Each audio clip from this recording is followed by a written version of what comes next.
caso de Pablo Escobar. Pablo Emílio Escobar Gaviria não foi apenas um traficante.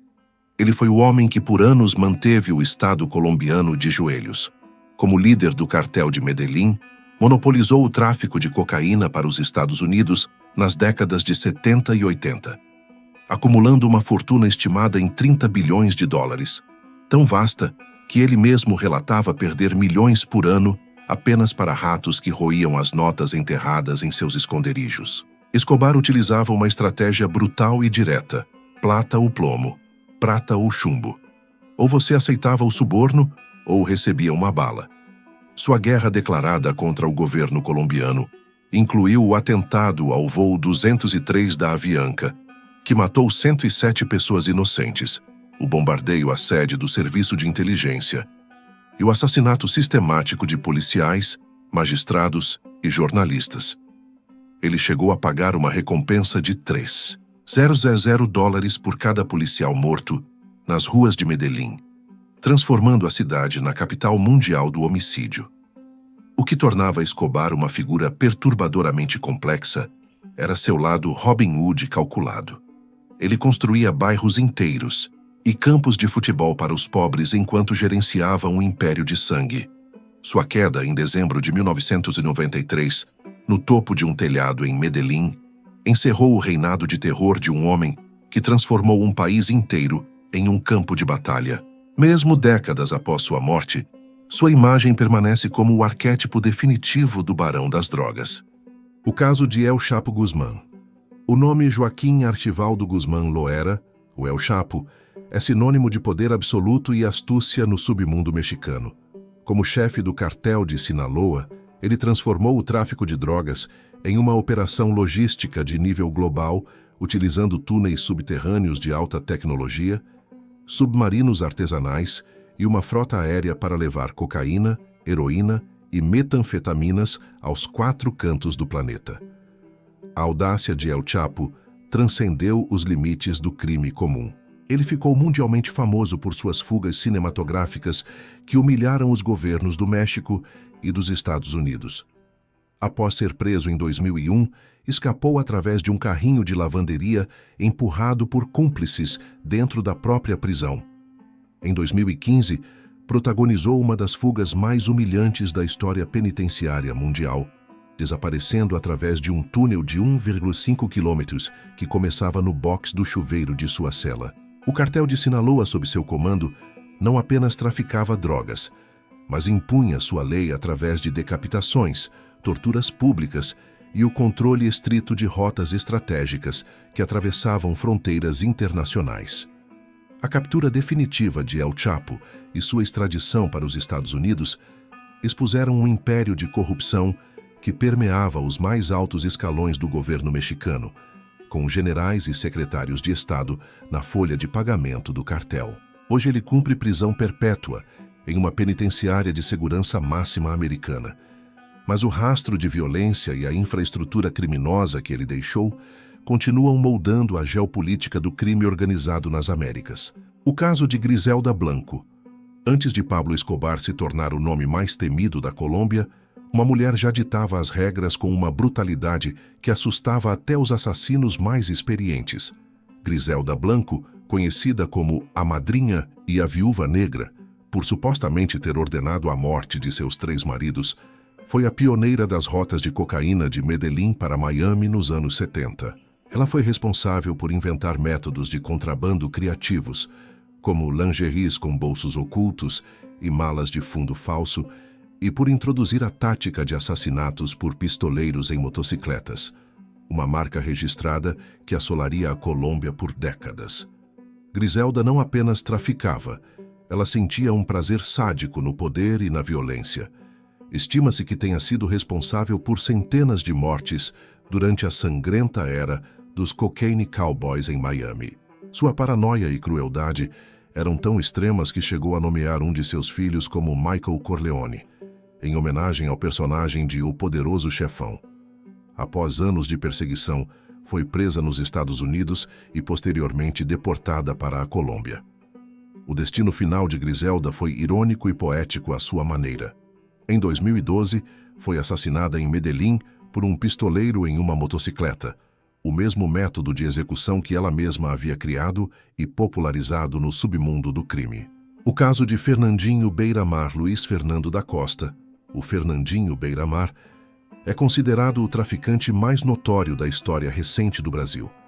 Ele elevou o crime organizado brasileiro a um novo patamar de sofisticação ao estabelecer conexões diretas com as Farc, as Forças Armadas Revolucionárias da Colômbia.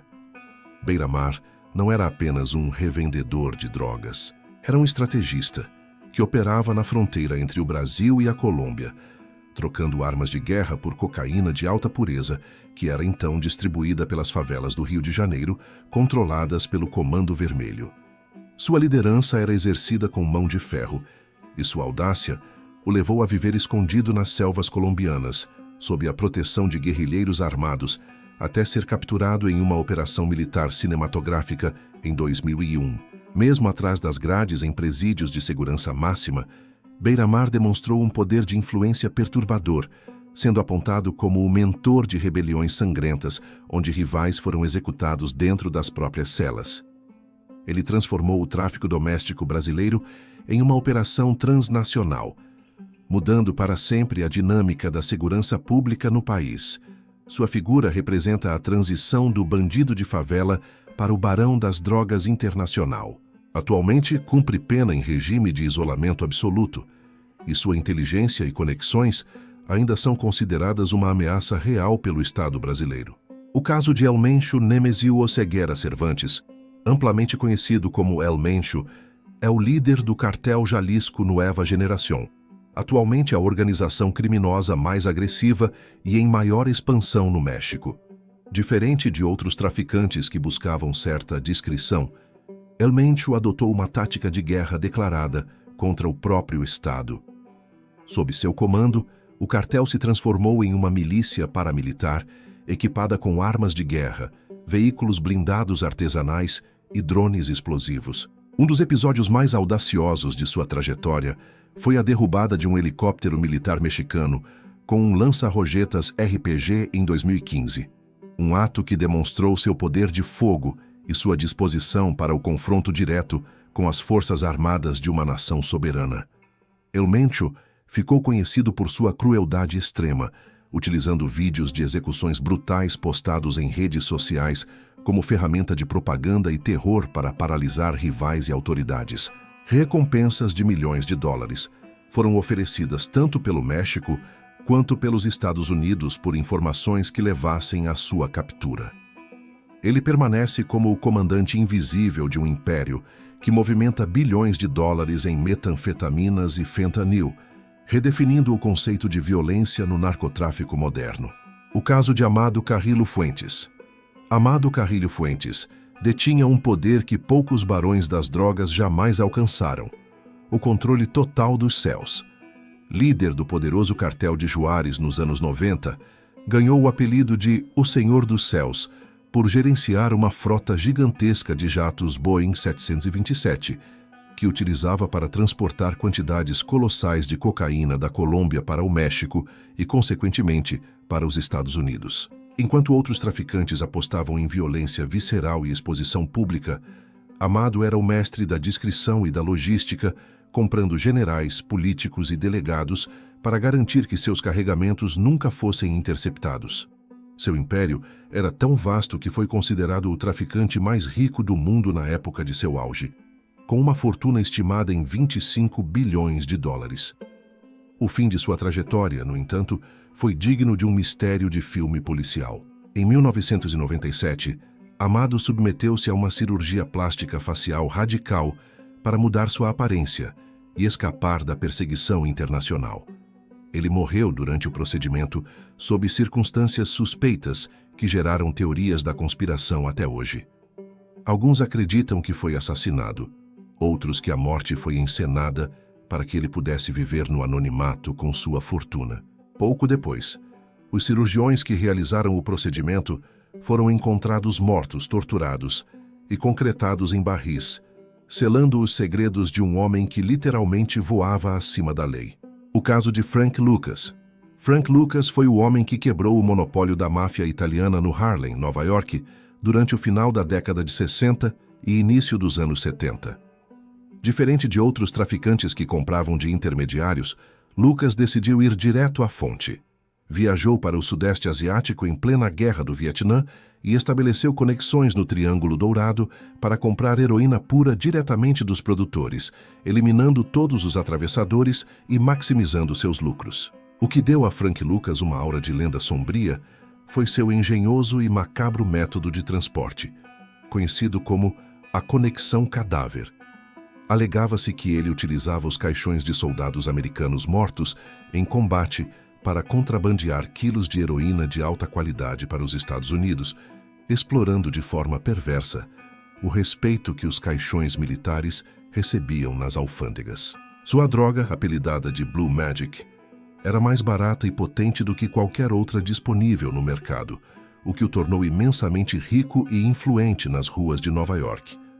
Lucas vivia como um empresário legítimo, frequentando eventos públicos e circulando pela alta sociedade, enquanto seu império de drogas destruía milhares de vidas. Seu reinado terminou após uma investigação incansável, que resultou na apreensão de milhões de dólares, e na sua posterior colaboração com a justiça, que resultou em inúmeras prisões no submundo do crime americano.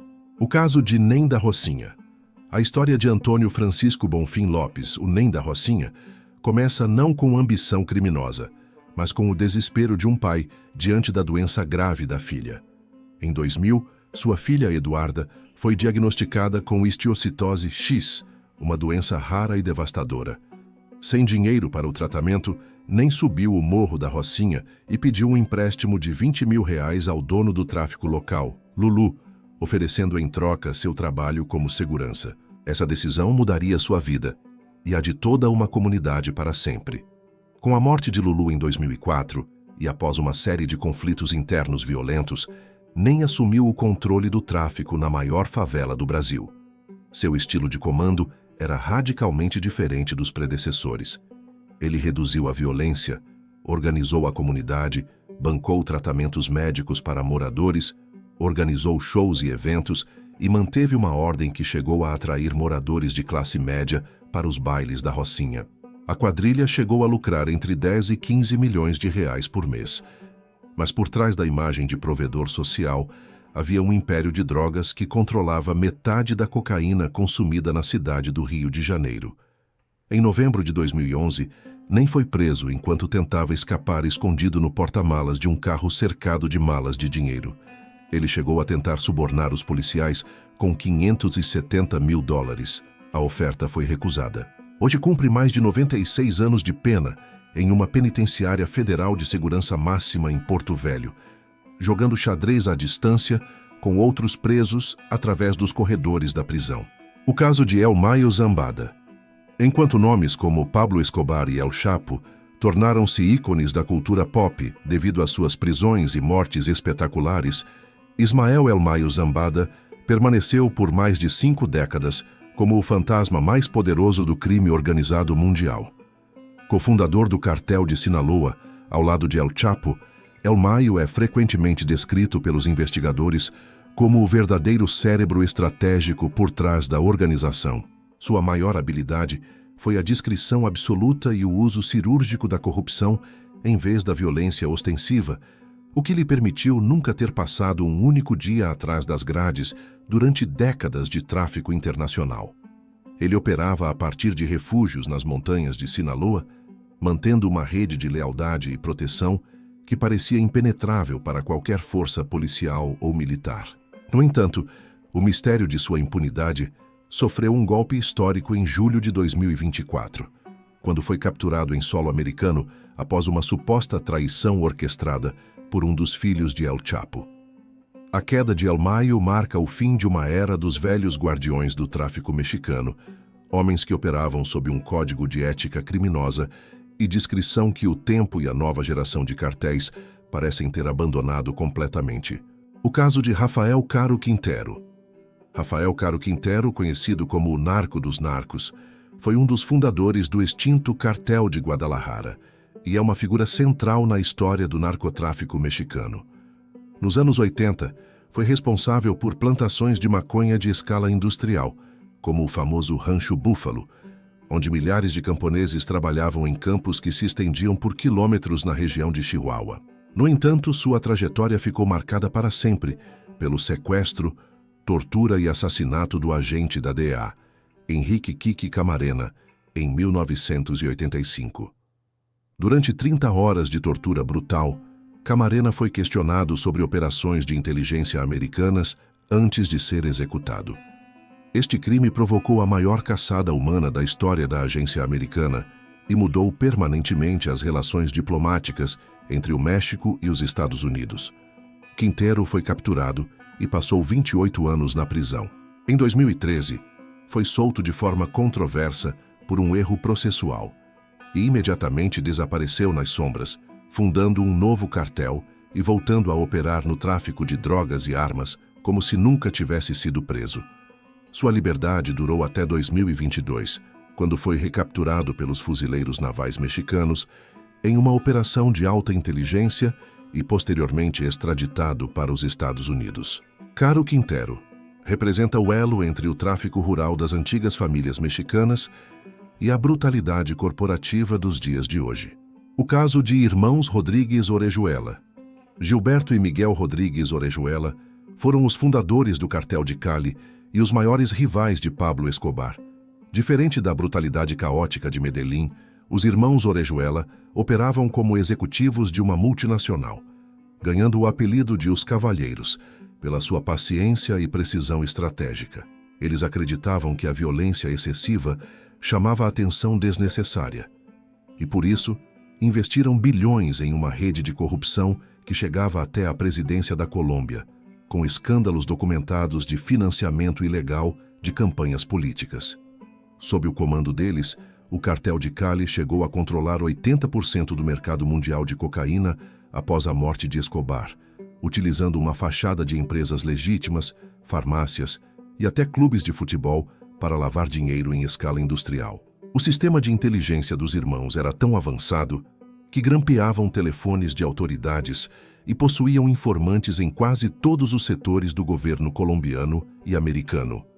A queda dos Cavalheiros de Cali não veio através de tiroteios, mas de uma caçada financeira e política implacável, que culminou em suas prisões em meados dos anos 90, provando que, por mais sofisticado que fosse o tabuleiro, o cheque-mate da justiça era inevitável. O caso de George Jung. George Jung, conhecido pelo apelido de Boston George, foi o homem que mudou permanentemente a cultura das drogas nos Estados Unidos durante a década de 70. Embora não fosse um líder de cartel violento no sentido tradicional, seu papel como ponte logística foi o que permitiu a explosão do consumo de cocaína na América. Enquanto cumpria pena por tráfico de maconha, Jung conheceu Carlos Leder, que o apresentou ao cartel de Medellín e ao mundo da cocaína colombiana. Juntos, revolucionaram a logística do crime, utilizando aviões monomotores para voar abaixo do radar e pousar em ilhas privadas nas Bahamas, contornando as rotas marítimas tradicionais que as autoridades monitoravam. Jung foi o elo principal que permitiu que a droga de Pablo Escobar inundasse as ruas americanas, transformando um narcótico de elite em uma epidemia de massa que destruiu gerações inteiras. Estima-se que, no auge de sua operação, ele foi responsável por movimentar 85% de toda a cocaína que entrava nos Estados Unidos. Sua vida, marcada por períodos de riqueza inimaginável e traições brutais, foi imortalizada no filme Blow. Após passar décadas na prisão, Jung foi libertado em seus últimos anos de vida, falecendo em 2021, sendo um reflexo melancólico do homem que um dia dominou o maior mercado de drogas do mundo. O caso de Daoud Ibrahim é muito mais do que um simples traficante de drogas. Ele é considerado um dos homens mais perigosos e evasivos do planeta, fundindo o mundo do crime organizado com o terrorismo internacional. Como líder da The Company, um sindicato criminoso baseado originalmente em Mumbai, na Índia, ele construiu um império que controla desde o tráfico de narcóticos e armas até a lavagem de dinheiro e a indústria cinematográfica de Bollywood. No entanto, seu nome tornou-se mundialmente infame após os atentados terroristas de 1993 em Mumbai, uma série de explosões coordenadas que mataram mais de 250 pessoas e feriram centenas. Desde então, Ibrahim está sob o radar da Interpol e do FBI, sendo classificado como um terrorista global com supostas ligações com a Al-Qaeda. Operando das sombras, possivelmente escondido no Paquistão sob proteção estatal, ele mantém um nível de influência que o torna virtualmente intocável pelas autoridades indianas. Sua organização funciona como uma multinacional sombria, com ramificações que vão de Dubai à África do Sul. O mistério que cerca sua localização exata e a proteção que recebe de atores estatais fazem dele uma figura única na história do crime organizado mundial. O caso de Marcola Marcus Williams. Herbas Camacho, nascido em 1968 em Osasco, São Paulo, filho de pai boliviano e mãe brasileira, começou sua trajetória criminosa roubando nas ruas do centro de São Paulo ainda criança. Por gostar de roupas de marca e tênis importados, ganhou o apelido de Playboy. Mas o apelido pelo qual o mundo o conhece é Marcola, e esse nome se tornou sinônimo do maior e mais organizado poder criminoso da história brasileira. Como líder do primeiro comando da capital, o PCC, Marcola transformou uma facção prisional criada em 1993 em uma corporação criminosa transnacional que hoje opera em todos os estados brasileiros e em países da América do Sul e Europa, com laços documentados com a máfia italiana. Sob sua gestão, o PCC foi reorganizado em sintonias, células especializadas com funções específicas, como uma empresa estruturada com departamentos de inteligência, finanças, operações externas e jurídico. Em maio de 2006, a transferência de Marcola para uma prisão de segurança máxima desencadeou uma série de ataques coordenados em São Paulo que deixaram 564 mortos em poucos dias, demonstrando seu poder de mobilização mesmo atrás das grades. Preso desde julho de 1999, Marcola acumula condenações que somam mais de 300 anos. Em 2006, declarou em tribunal com frieza desconcertante: "Eu posso mandar te matar lá fora, mas você não pode vir me matar aqui dentro." Atualmente cumpre pena em isolamento absoluto na Penitenciária Federal de Brasília. O caso de Christopher Coke. Christopher Dudus Coke foi o rei absoluto de Tivoli Gardens, um bairro em Kingston, na Jamaica, que ele transformou em um estado dentro do estado. Ao herdar a liderança da gangue Shower Posse de seu pai, Coke tornou-se muito mais do que um barão das drogas. Era uma força política e um provedor social para sua comunidade. Enquanto exportava quantidades massivas de maconha e cocaína para os Estados Unidos e Reino Unido, usava os lucros para construir escolas, fornecer assistência médica e manter uma ordem brutal, mas eficaz em seu território. Essa natureza dual fez dele uma figura quase intocável por anos, com amplo apoio popular em sua comunidade. A situação atingiu o ponto de ebulição em 2010, quando o governo jamaicano, sob intensa pressão dos Estados Unidos, tentou prendê-lo para a extradição. O resultado foi uma verdadeira guerra civil nas ruas de Kingston, que deixou mais de 70 mortos, enquanto os leais seguidores de Coke enfrentavam o exército jamaicano para proteger aquele que chamavam de seu presidente. Coke foi finalmente capturado, disfarçado de mulher, enquanto tentava chegar à embaixada americana. Sua queda expôs os laços profundos e podres entre a política jamaicana e o crime organizado, mostrando como um líder local pode manter uma nação inteira como refém através de uma mistura de lealdade comunitária e narcoterrorismo. De impérios construídos sobre montanhas de cocaína na Colômbia, a redes de terrorismo na Ásia e poder absoluto nas favelas do Brasil. Esses 15 nomes nos mostram que o narcotráfico é uma força que corrompe tudo o que toca. Vimos que o poder desses barões não vinha apenas das armas, mas da capacidade de se tornarem indispensáveis em suas regiões, agindo onde o Estado falhou ou simplesmente se vendeu. A trajetória de cada um desses homens e mulheres termina quase sempre da mesma forma, em prisões de segurança máxima, em fugas eternas pelas sombras ou em mortes violentas que alimentam o ciclo interminável do crime. A pergunta que fica para todos nós é: enquanto houver demanda, desigualdade e corrupção, O fim de um desses grandes impérios significa realmente um passo em direção à paz? Ou apenas abre espaço para que um sucessor ainda mais implacável assuma o trono? Se você chegou até aqui, deixa o seu like e se inscreve no canal agora. Ativa as notificações para não perder a próxima investigação. E responde nos comentários: qual desses traficantes você considera que teve o maior impacto negativo na história mundial?